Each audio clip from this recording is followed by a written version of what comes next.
Welcome to Monday Morning Coffee with Inside the Firm. Each week, our hosts will be interviewing local, regional, and national business leaders to give you an inside peek into how they lead their business to success in the ever-competitive business climate.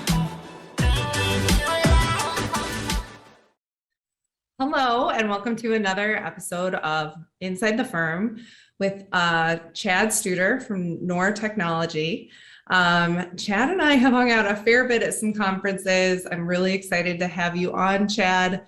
Give me a little background on your company and how you got there. Absolutely, Lindsay, and appreciate you. It's an honor having me on, and always fun to talk with you whenever we run into each other. So my name is Chad Studer with NOAR Technologies, president. We provide design solutions and reality capture hardware for AEC professionals, plant industry, and for public safety, which a lot of people don't know. I'm all for some reality capture and public safety. Yeah, it's good stuff, right? It's just, you forget about all the cops and everybody out there using drones and laser scanners. They have the crime scenes to preserve and fatalities, right? We're just in the AEC world, the simple everyday stuff struggling. They got the real headaches out there. And to just give our listeners a little background, so I am a laser scan fanatic. So when I got into the AEC industry, the architect, engineer, and construction industry, and I wanted to be in a 3D environment with it, Autodesk Revit, I ran into an instant roadblock at documenting an existing structure to a level of detail that would translate into a successful building information model and then out to like new design and construction documents. So I very quickly got involved with Leica. I got a Leica BLK 360 and ran into a defective laser, typical customer support because Leica is this huge company. And then managed to meet your team. And I will, constantly endorse having that third-party support that can actually translate technology that's really cool, very effective, streamlines your workflow, gives customers great experience, but like that transition into how do I take this really cool piece of hardware / software and get it into my working systems quickly and efficiently. And that's really where your company, I would say, excels. Yeah, absolutely. We specialize in integrating the workflows, right? So we know the laser scanning side very, very well, especially on the Leica side, and we integrate that with the Autodesk side. So a lot of people think of BIM, it could be AutoCAD, Revit, 2D deliverables, pretty much any deliverable you want to make. We've hopefully already seen, worked through, resolved issues, took tech support calls with, all the other people that have been scanning for years and years and years as well. And we definitely specialize in that. We're one of the few the companies that offer technical support. So anytime you buy the equipment from us, you rent the equipment from us, we'll walk you right through the workflows and support you the whole time. That really is a key identifier. So when I got into this space, it was here are tools, here are how you use those tools, but it didn't have use cases associated with it. And every project is different. And so to have a workflow implementation, and that's sort of like a key thing if you're trying to get into this space, it is important to say, I don't just want to be trained on this. I want implementation. I want some strategy around, like what's the best way to navigate this, challenging use case. And that is lacking in this industry. It makes it hard to adopt this technology. Yeah, absolutely. You get fundamental training, but every project is unique. And as you know, over the years of working with software, there's no perfect software out there. So there's always going to be another hiccup. And I kind of relate it to laser scanning. And I think everybody that's listening to this today that does laser scanning, you kind of understand each time you move the scanner, it picks up information. Then you move it again and you move it again. It's called a registration. I think of it as a puzzle. So you're putting a puzzle together. And if you're doing a 2D floor plan, it's a 2D puzzle. Or if you're doing a 3D workflow, it's a 3D puzzle that you're building, okay? When someone buys new equipment, they're building that 3D puzzle for the first time. and it can be very extensive. It can take a lot of time. All these different pieces, depending on how big that first project was. Think of it as we've put that puzzle together 10,000 times, right? You call us, we already know where that piece goes before you spotted it on the table, and we've been there. And I think the tech support, people really appreciate it, but it helps us and our staff more than anybody because we're seeing the real world problems that everyday users are seeing. And most of the people that just sell it, you don't see that. You go on, you do 5 scans, you import it, and you say, oh, here you go, all done. And that's not the same as actually doing an entire project. Right. And if you're doing training and you're using the same data, the same scans every time, you got this like perfectly curated like workflow, and you're like, do this, this, this, this, and this. I'm like, whoa, wait a minute. That's not working because I don't know, this scan got deleted and I can't restore those data points and I don't know how to do this.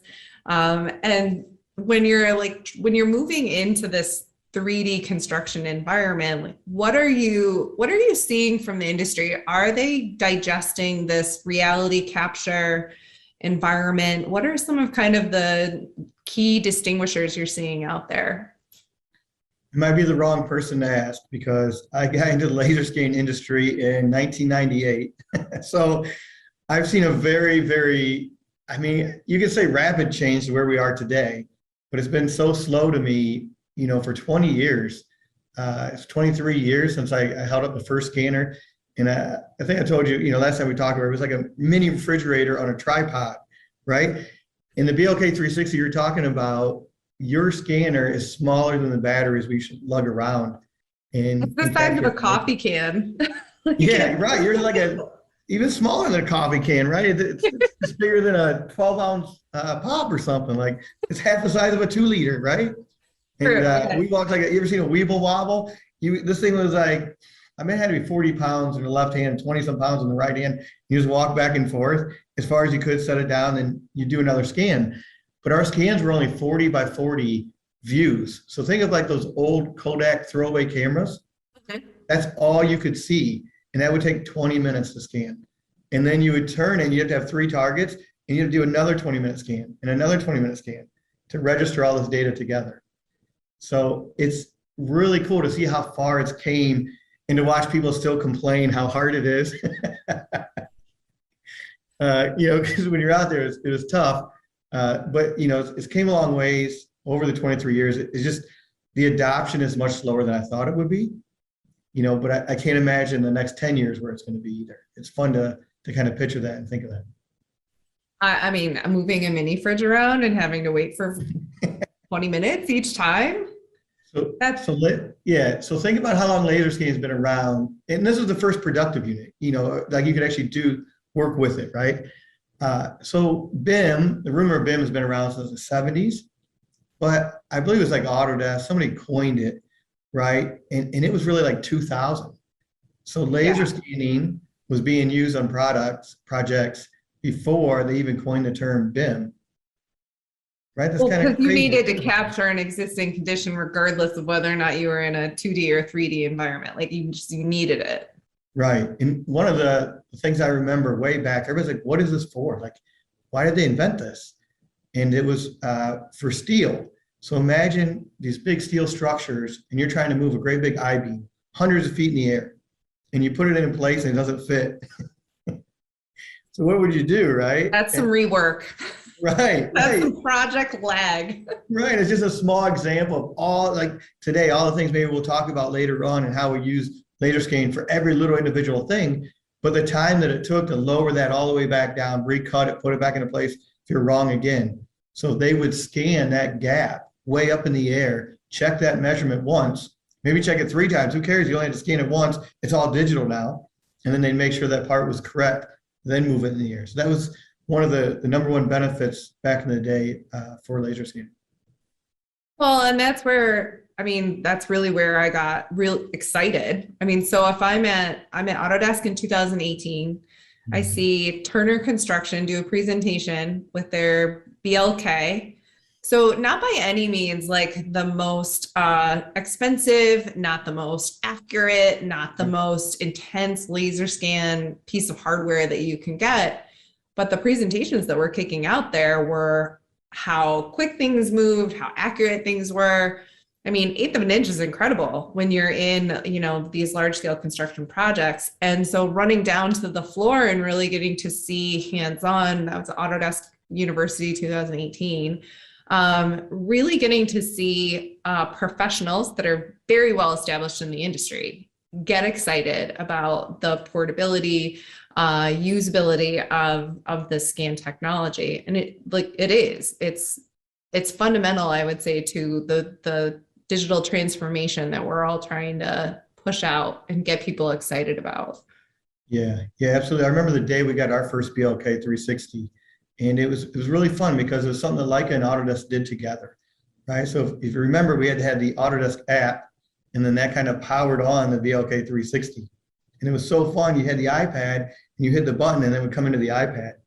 And you know what, new users, no one tells you when you buy it, don't go like more than 30 feet away from the scanner, it quits working. So that's another example, right? Where the first day we got it, we went to the Fillmore in Detroit, the theater, and I think it's still on YouTube.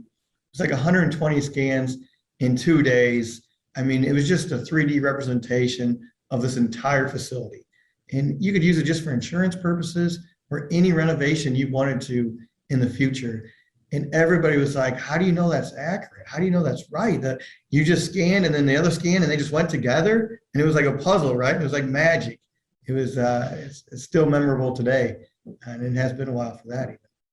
Well, and I really do like, I can go to a laser scan or Autodesk University conference and just get really excited to talk about this stuff with other professionals. But what is incredible to see is folks that are outside of this space and, starting to share how accessible these technologies are. What are you seeing? I mean, are you getting some opportunity to like broaden the horizons and communicate to new audiences about this technology?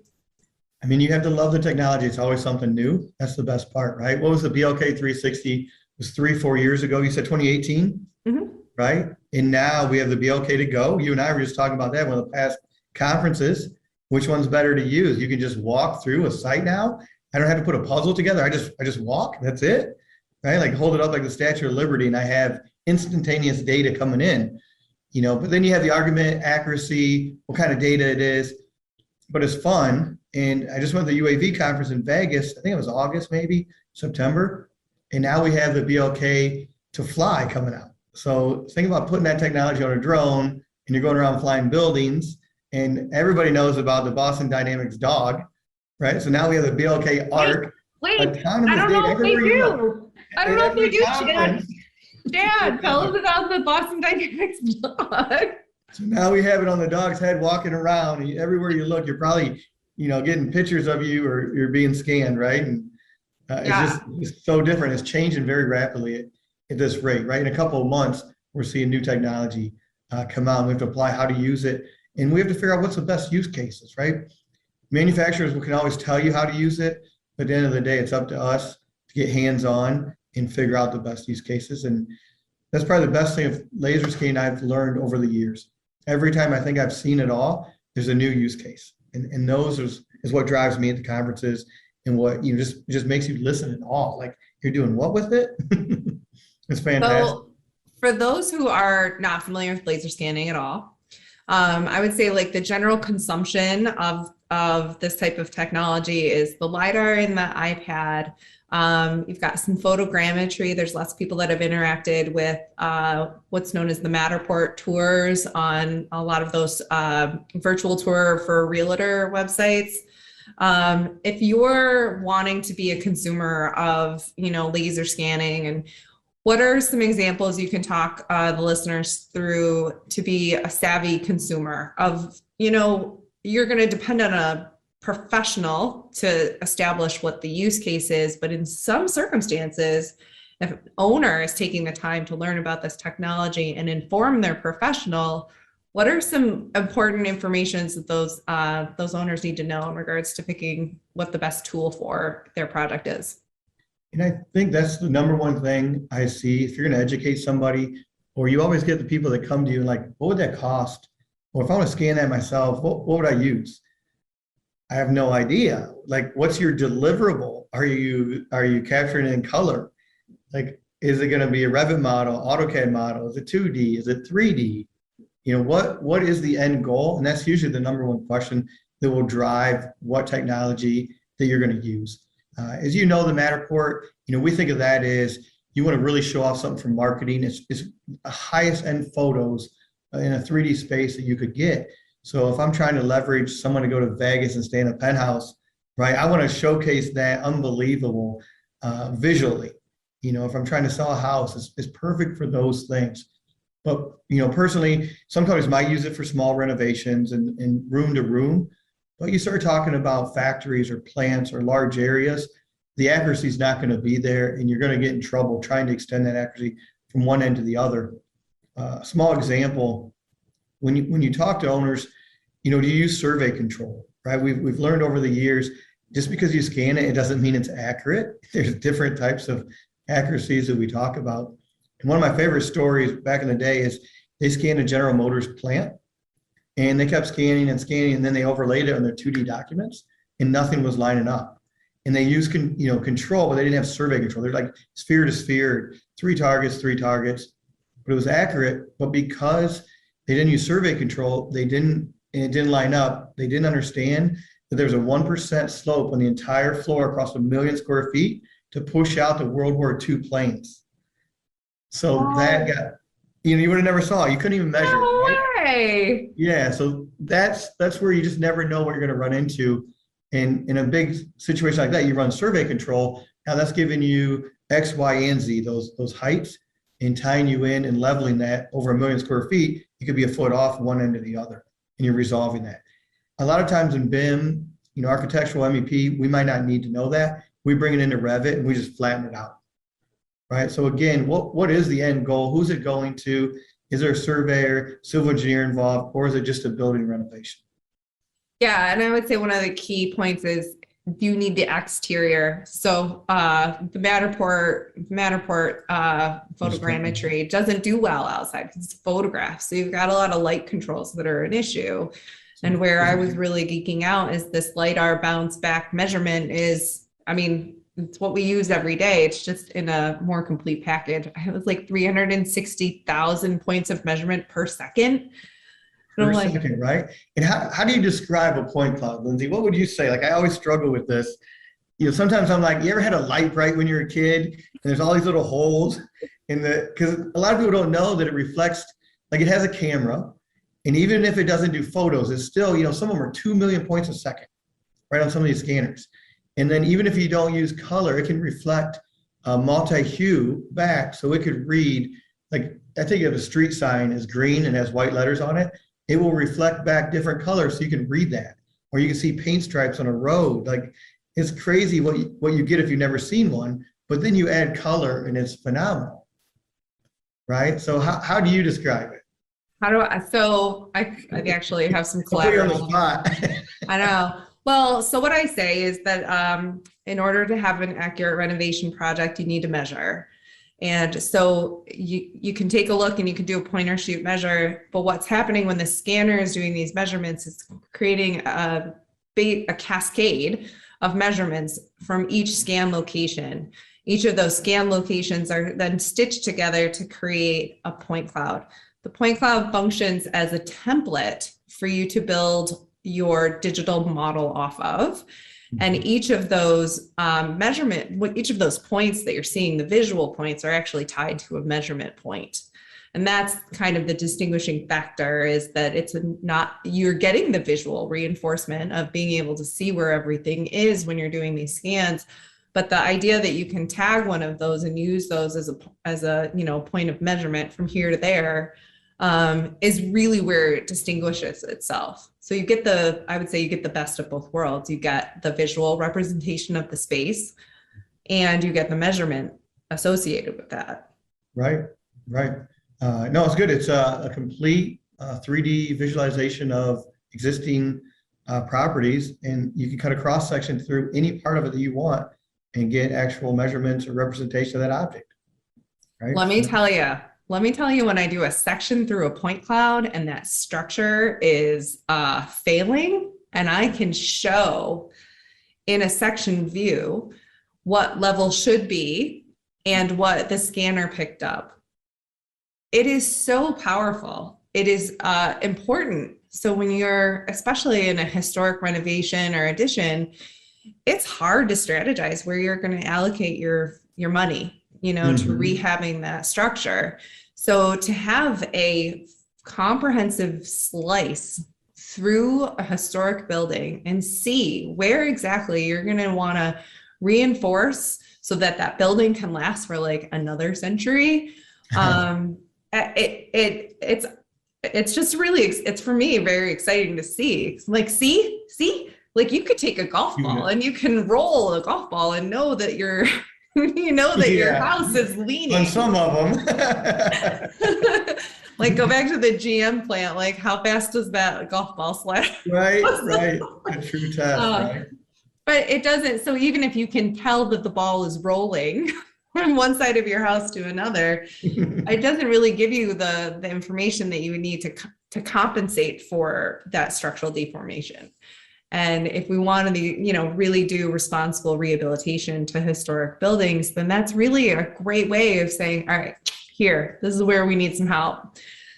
And yeah. Absolutely. And not to get you off the track there, but so if you go back with the Matterport and the BLK 360, then they came out with the app and you could merge the two together to work outside to collect that information too. So that was a great educational year where we had trying to teach, one's more of a camera and one's more of a scanner, and then trying to work together because they just really wanted photos. We're like, but it does a lot more than that. You want the measurements, you want the LiDAR data, the point cloud, right? That's what's important.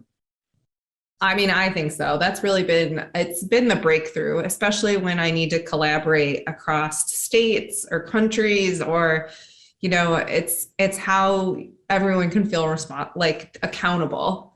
If you have a really good laser scan done that has like survey controls, like it really does unlock the collaboration. And that gives my clients access to design professionals that are, time zones away. And how fun is that? Right. And if you think about like how we used to do it, right? So did you go out there with a tape measure, right? And you just kind of measured everything and then you put it on 2D paper, make notes. And then, especially if you had like interns just go out there and do it, you're like, was this to the inside windowsill or was it the outdoor of the frame, right? Was the frame of the door or the inside of the door? And most of the time, I don't know, would you bet your job on this measurement or do you want to go back and measure it again? Like, I'll go measure it again. I don't care if it's 3 hours away. I'm going again. And with a point cloud, you don't care. I don't care what you did. You set the scanner up in the middle of the room. It captures every single thing that you saw. I can go back and remeasure that windowsill or frame vertically, horizontally, the door, everything can be double checked no matter what. And I think the hardest part about a point cloud is they say it's not accurate. It didn't match my tape measure. Okay, well, where did you measure? I don't know, I either measured that part on the floor. I might have been like waist high because that's where the window was. But how do you know my measurement's wrong if you don't know where you measured the doorway? Because the doorway is not perfect, right? And I think that's one of the misconceptions when you renovate any building or, you're just trying to figure out any type of new design is you're just assuming, maybe because you used Revit in the past, that everything's built perfect. Yeah, flat walls, flat floors, flat roof, like whatever it is. And I think people just take it for granted, right? But if you go take like a 90-degree square, and it visually you never get it. But anybody listening, just go home tonight, pick any room in your house, and put a 90-degree square in any corner, and it will not work.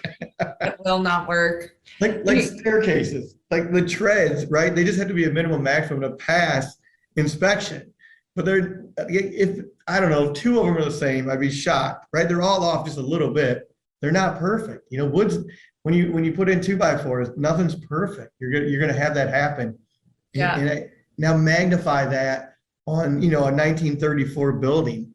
It's a 700,000 square feet or 1 million square feet, and imagine the problems you have. You think you designed it perfectly, and then all of a sudden the construction company goes out there and like, that's a foot off. Exactly. Well, the one that I heard was, where did you get your measuring tape? Yeah. Like, who says that measuring tape is perfectly calibrated? What were the markings on that measuring tape? And you can just go deep into a rabbit hole. Yeah. You never want to come out with like you're in the fetal position. Like I can't get it precise and accurate at the same time. I know. Or how do you know you measured it like square in the door frame? Like you could have been off tilted an inch, and it, really doesn't matter in their eyes, but yet they'll argue your scan data isn't accurate enough. Like it's just I know some finish trim guys that would really love some 1/8 of an inch accuracy, like across like the globe good of enough. just give me that. Yeah, every time, right? Yeah. Sure. Well, I think so. We're like going deep down a rabbit hole of scan enthusiasm. And I think what's interesting is that it's this enthusiasm and this work experience that you had that kind of drove you to establish your company. So how did you get there? Like, was it a difficult transition into establishing this? Like, what were some of the pain points you experienced? Yeah, I guess without going too far back, my parents would blame video games. But long story short, I got into, if you think about it, I learned AutoCAD and software side of things. I started looking at 1998, and people were still on drafting boards back then, which is just crazy to think about too. And so as a society, how far we've come just with digital, software, let alone, digital measurements and everything. But I started working for an Autodesk partner in 1998. And that partner bought a laser scanner for like $123,000. And we all kind of looked at it, like I told you, what it did, right? 40 by 40 view. I don't know if you remember, there used to be that vacuum cleaner that would come to your door all the time. And they'd want to sell Kirby. Yeah, it was super expensive, right? It was like, no, I don't really heavy. Yeah, what was it? It was in Mr. Mom, because it was the shark that ate the kids. Yeah. I was young, and they were like $1,500. And I'm like, I don't care how clean my carpet is, right? So everybody wanted to see this laser scanner, and I was tasked with basically making sure, technically it worked, and you could demo it, and how to work with the software. And you would just go all over it, and you'd show up, and everybody loved it. That's the coolest thing ever. And then you tell them it's $123,000, and they would just like, get out of here, like the vacuum Kirby cleaner back in the day. But over time, it made sense, right? And they've came a long ways. So from a small company, it got bought out by a great big company. And that big company, everybody gets channeled different directions. So there was sales, there's pre-technical sales, post-technical sales, and there's a support center, okay? Well, whenever you go to sell something, they take the pre-sales person with them, and whoever was buying something really loved the pre-tech. The technical person that was smart, right? They advertised that product. And they're like, if we buy this, will you do our training? We're like, well, somebody else comes in there. And then that person goes in there, they fly out on a Sunday, come back on a Friday, right? We're doing this training. And they had to win over that knowledge like the pre-sales person did, right? But by the end of the training, the client now loved them. Well, guess what? When they had problems, they call up, and now you're getting a support center. And they don't care who you are, what you know. They have no idea about your company. The pre-sales person knew everything. The technical salesperson knew everything about you. And now you got to start all over, and they're just asking you the dumbest questions in the world. So I ended up doing that probably for another year or two. And I was like, this just doesn't make sense. So I want to get back to one person engaging the client and building that relationship, understanding them when they call, what their problem is, and knowing like they're very advanced. They know what they're doing. I'm not going to start here and say, like tech support was for Dell for a while, like it just starts reading these things off on a cue card. So I couldn't take anymore. So quit there, and I started my own company. It was called ADSK Solutions. So it was just for Autodesk. All I helped people with was training and support on the Autodesk side. Leica was a good fit because they didn't have anybody to do laser scanning, and I knew all the technology back then. So I became a dealer of their scanners. And working with Autodesk, it was a perfect pair together. And it just worked out really, really well. And 12 years later, we're most known for that relationship that we started the company for. So it's grown and blossomed because, the person that goes out there engages, knows the product, and is there for the entire life cycle and watches your success, which is the way it should be. And then about 8 years ago, drones got to be successful, and it was a perfect fit. So I encourage anybody that's doing laser scanning, you're already familiar with point clouds, and that's what drones do. I don't know if you know that. I don't know if you got into them yet, Lindsay, but if you fly a drone, Chad? Am I getting I'm going to get a drone. Yeah, yeah, absolutely. So if you fly a drone, it takes hundreds of photos, thousands of photos, and you put it in the software called Pix4D, which we're a dealer of too. My little plug, shameless plug. But it will take all these photos and it gives you an ortho-geotiff image, or it gives you a virtual model. I call it like a laser scanner light. So it's a really baby version of point clouds, but it's just a natural fit, because I think the hardest thing for any client I've ever worked with is to get used to point clouds. Like I'm still kind of getting used to pulling that measurement, right? That's the hardest challenge, is trusting that measurement. And it's gotten a lot better now where you can do perpendicular measurements. Right. That's always the key. So, with the 107 certifications, legally fly drones now, and that became another big tower of our company. And so you got the Autodesk, you got the scanning, and you have drones, which is just really good for reality capture. It's a great fit. So some of the companies will do 700,000 square foot plants. We're doing the Fisher. We hope the client do the Fisher body plant here in Detroit. It's 500,000 square foot. It's 20 years, maybe 30-year-old eyesore on 75 and 94. And we help the client take 2 RTCs in there and laser scan the entire thing. And they're going to transform that into apartments. That is how the digital revolution is going to actually feed sustainability goals. Absolutely. And they're already talking about sustainability on the roof, how they're going to do it. So instead of scanning the whole roof, we had them fly it with the drone, right? So that's how it ties in. And you can actually put the two things together to make an overall point cloud too, which is really cool. And I mean, that's where I get so excited. So it is a little bit difficult sometimes to sell sustainability to the construction industry, mostly because I feel like there's already a heavy lift that the construction industry is responsible for. So here you're given some paper documents. In some cases, you got entire truckloads of paper documents associated with a big, large-scale construction project. Mm-hmm. And you need to get it done better, faster, cheaper, no injuries, no mistakes. And then you're going to say to that same industry, you know what? It'd be really great if you just reworked this structure that already exists.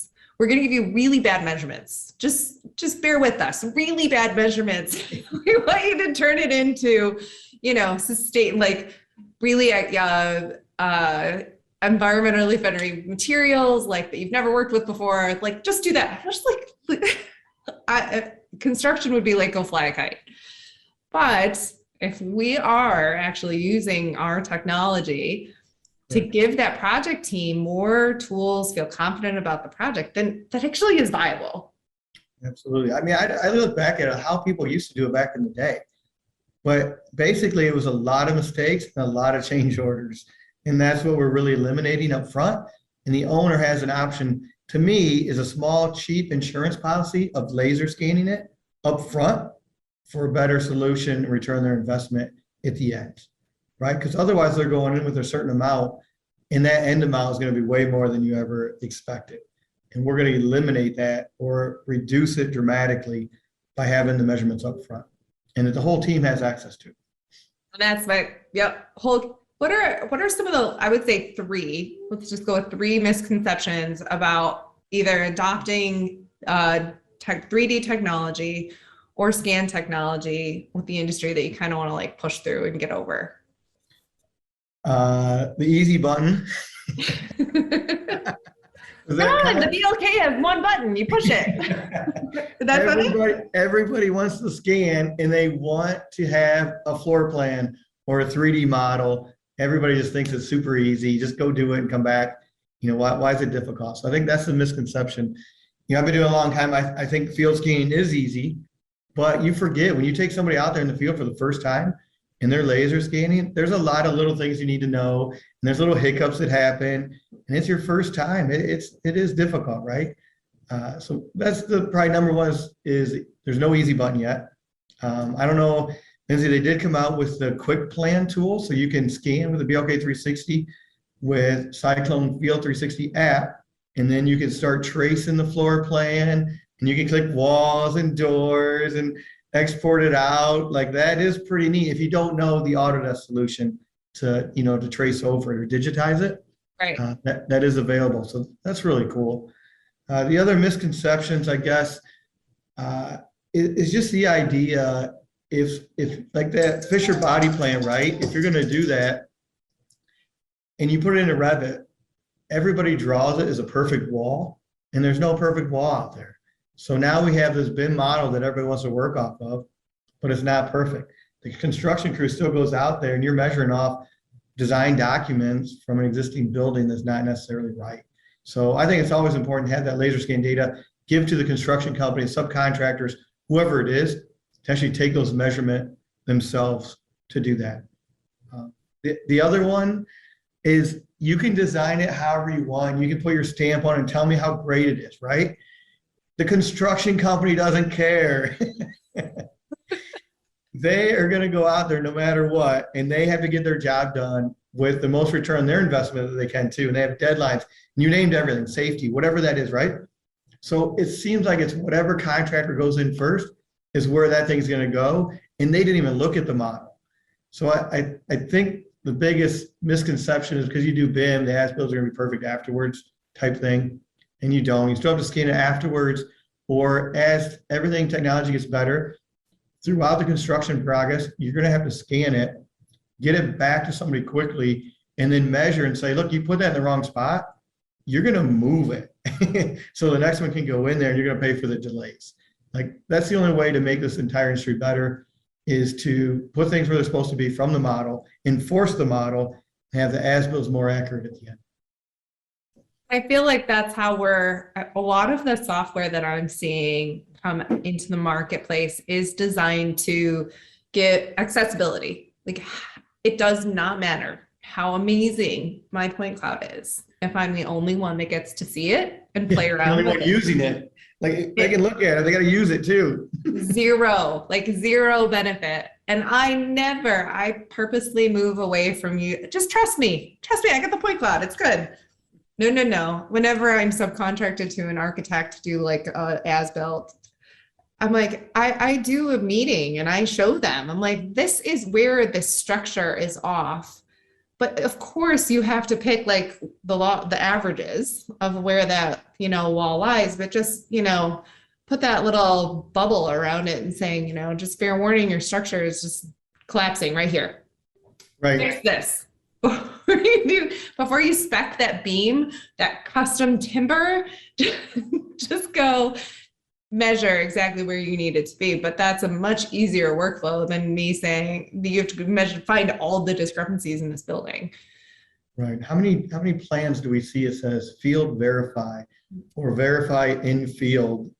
Like, especially if you scanned it, just go in there, check it, double check it, put the measurement on. You didn't have to go to the site anymore. Someone supplied you with the point cloud. All the information's there. Please put that on there. And that's a good check for owners. Like if you have your construction documents in hand and you're seeing a lot of it's an acronym, shock of shocks, more acronyms everywhere. If you see VIF, like those are areas that you could confirm as well. If you really want to feel good about, is your construction team being given high quality information to execute your project? Like that's like a global project team issue. I agree, because I can put my design hat on. It's responsibility too, right? I can't know everything, folks. I can have a point cloud. I can give access to all of this, but I'm human. I'll do a call out, say, this area is complex. You need the team to take a look at it, and let's really strategize how to navigate this challenge. But that's far in front of active field construction before materials are ordered and errors are made. Right. And hopefully the BIM model originally was correct. We'll get there. Right. It all takes time, right? That's the thing. And that's what we're seeing in the industry, right? Just because it says BIM doesn't mean it's right. We want to check all those things. Yeah. And it's funny. So I'm part of Women in BIM. Women in BIM is trying to bring awareness to building information modeling generally. And because it's a burgeoning sector of the construction industry, they're saying like, there's already a discrepancy in female representation or in diversity representation in this industry. Since we're opening up this new category, let's just make sure that like from the get-go that we're having, equitable representation in this field. And I feel like that is why this sector of the industry is going to excel.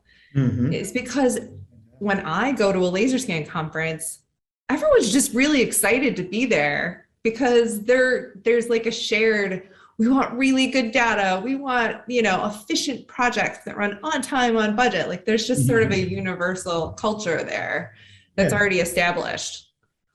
Absolutely. And, I don't think there might be a few companies that have trade secrets that they don't quite share anymore. But for the most part, at least the circle I'm in, everybody's open. We're sharing everything we know. And, back in the day, maybe everybody kind of hid that in and like didn't share that anymore.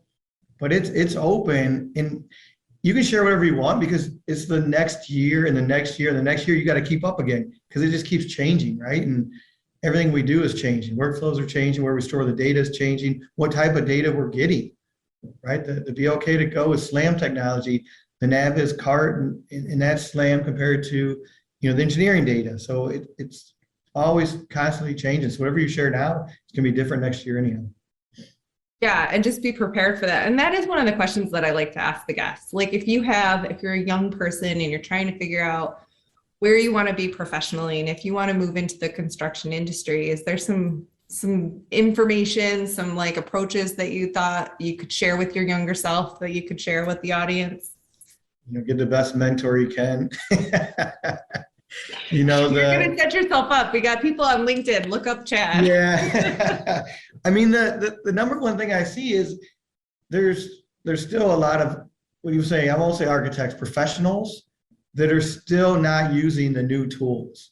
So as a young professional, you can pretty much pick who you want to go work with right now.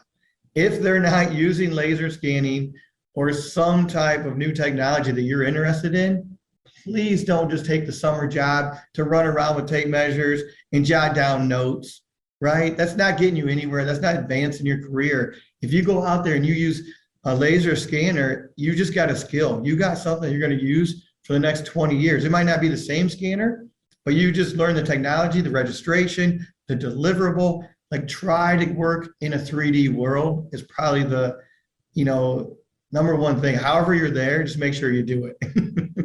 Download the free Autodesk student version software, prep yourself so you look good walking in on the interview, and don't say no to technology. Don't be afraid of it. You got to jump in with both feet, because I've been telling people for 20 years, laser scanning is not going away if you like it or not. It's here to stay, right? And people make fun of our drones and they're like, oh, there's a drone going over my house. Doesn't matter. They're not going away. You better like them. You better get used to them. It's good stuff, good technology. Yeah, find a way to make it work for you. And that's so many professionals have used the school of Google and YouTube to really learn what they wanted to get out of the industry. And then they go hunt for that firm that provides that ecosystem that they can thrive in. Yeah, and that's my biggest thing. Like professionals are still doing the same thing over and over again because it worked for them. It doesn't mean it's the best way anymore. And maybe you find a little niche to kind of hide in, but now you're passing that down to generations. Like eventually it's going to catch up with the new generation coming in for sure. Can you hear all of the car alarms going off outside? Yeah, I know I can. I can't turn them off. Hey, we'll hide it. Turn it down. You're good. Well, thank you so much for joining me today. If you're interested in Women in BIM, you can find womeninbim.org. If you want to reach out to NOAR Technologies, you can find them on LinkedIn. You have a profile on LinkedIn. Are there any other ways to reach out to you guys? NOARtech.com. And the biggest thing I'll just put out there, we also rent all the technology that we talked about today. So if anybody wants to try it out or just get a free presentation, we're always happy to showcase the technology in what we call super easy to use, but everybody knows it does take knowledgeable professionals to use it correctly. I think that is a great resource to provide because it's a comfortable way of immersing yourself into new possibilities. So I do really appreciate the service that you provide in this market. And I think you really hit a good niche. So thank you. And thank you for being on the show. And if anybody who's listening wants to hear more, you can always go to Inside the Firm and reach out to Chad, get some information if you're curious about laser scanning. And thank you, Chad, for being on. Yeah, really appreciate it. Always fun talking with you and hanging out. So thanks again.